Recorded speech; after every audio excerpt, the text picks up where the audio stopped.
Good late morning. This Tuesday morning, Valentine's Day. Welcome. I am Gary Ryan. This is the This Week Daily, and we're giving you a little bit of news, following up on things. I apologize for not putting out a part 2 yesterday. The news that came out that I've been waiting for came out late. Being in my line of work as a trucker, it's early to bed, early to rise. So by the time the news had come through, I was already asleep. So we'll get into that in a little bit. Plus, my phone was acting really wonky. It took 2 hours for my phone to upload the video I did yesterday. I'm not sure what went on, and maybe I have to clear my cache out. I don't know. Nonetheless, anyway, we're getting to today.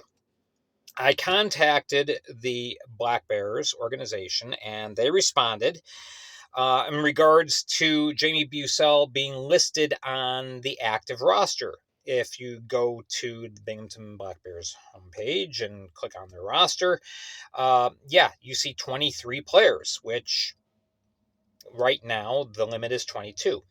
Bussell is inactive. He is on loan, has been since the end of December. Playing up in Huntsville. And apparently this happened right as a transition was being made with Coach Gary Gill leaving the team and Coach Sherwood coming in. The paperwork was sent to the league, and somehow it just never got processed. It's the league's responsibility to update the rosters, and it just hasn't happened. So Bussell is on inactive status. So we are league compliant. I noticed that Carolina and Watertown also have 23 players listed on the roster as of today. I am unaware myself if a player is out on injured reserve or if they're playing up in the SPHL.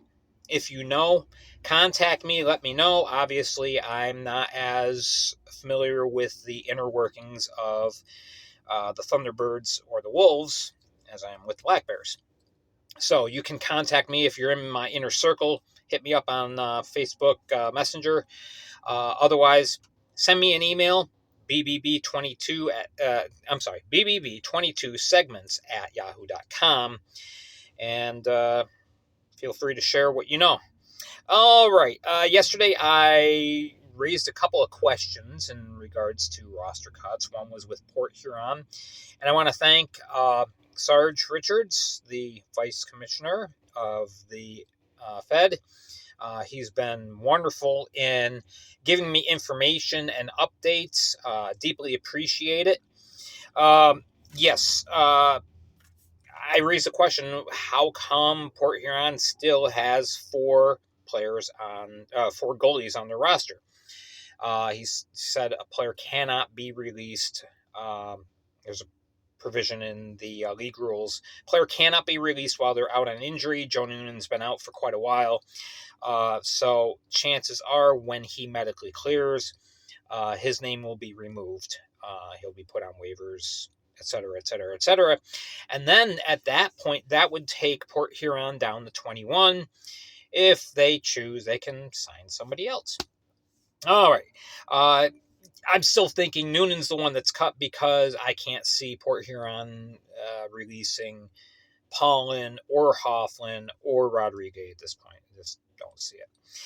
All right. I also questioned why Elmira ended up cutting Isaiah Crawford. They didn't need to make a cut, but I thought that just sounds strange. I was contacted by a member of the Mammoth organization, shared the story with me. It's like, okay, that makes sense. I understand why he was cut. I'm not going to get into announcing exactly what happened. I'm going to leave that up to Elmira to do. But I'll just say there was a logical reason for Crawford getting cut. All right. Delaware never ended up releasing anyone, and their roster's at 23. They don't have anybody up at the SPHL. They have 3 players on the roster. One hasn't played all year, refusing to report. The other 2 left early to go home. So currently, Justin Browson, Eric Oganezov, and Alex Susi, none of which are with the team, they're still listed on the roster. So Delaware is going to have to break down and say, okay, fine, we'll release the rights to such and such a player. Because it just doesn't make any sense why they would do this. Of course, we remember the Ryan Marker debacle earlier with his rights and all that kind of stuff. We don't need to rehash that here. All right, there is a game tomorrow, and that is the Thunderbirds traveling down to Biloxi to take on the Seawolves. And so obviously, even though the order in the standings in the Continental Division won't change, that could have an impact on number of points each team has. So we'll wait and see how that turns out. Now, here we get to the ugly part of the video. I'm going to break this down as best as I can. Yes, suspensions were announced late last night. This is what I was waiting for, and I had to get some sleep. So, all right. The league announced suspensions to Kyle Stevens and MJ Merkel, both of the Mammoth, 1 game apiece for their actions in last Saturday's game against the game against Delaware, in which Elmira racked up 110 penalty minutes. And they'll both be missing action on Friday. Jake Schultz ended up getting 5 games for his secondary cross-check on Evan Foley Saturday in Port Huron. I'm surprised at the severity of the suspension. I'm not surprised that he got a suspension, but I thought he was going to be 2 or 3 games, not 5.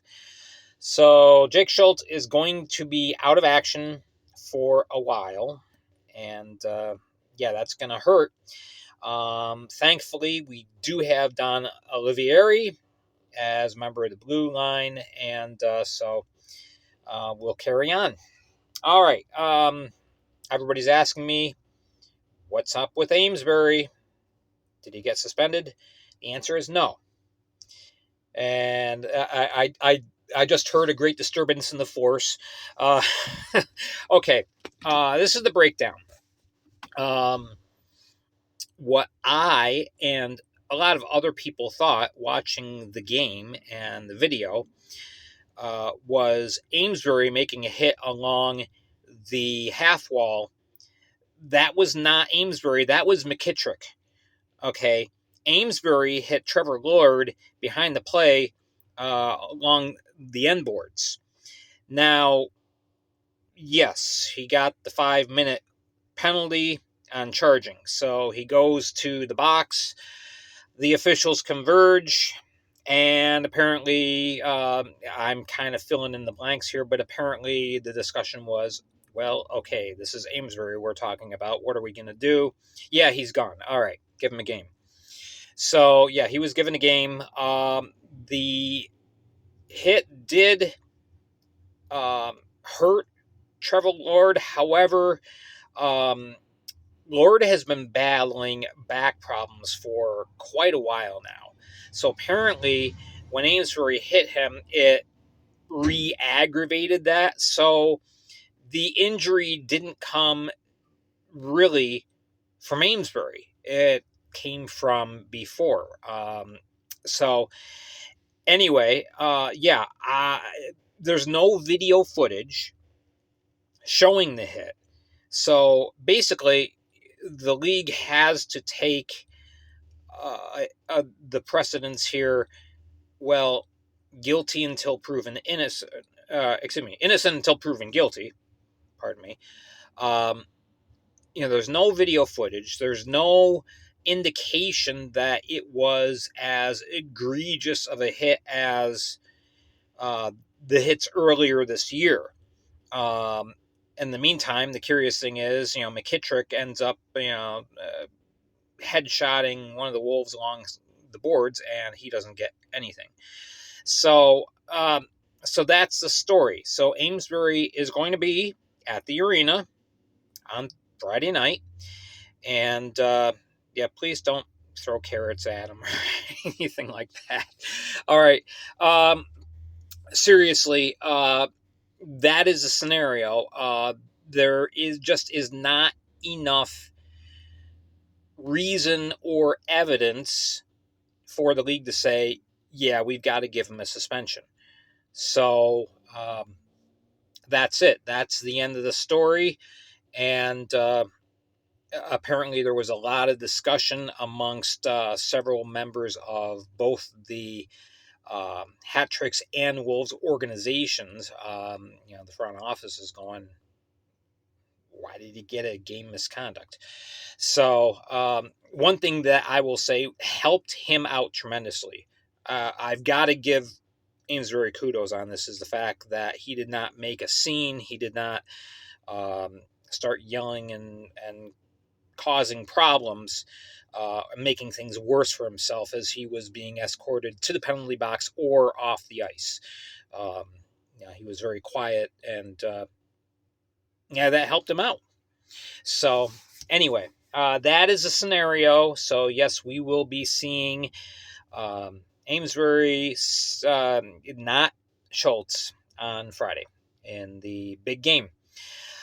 Okay, that is all I have for you today. Remember to hit like, subscribe, hit the notification bell so you can be aware every time I release one of these videos. Hopefully today will not take 2 hours to download.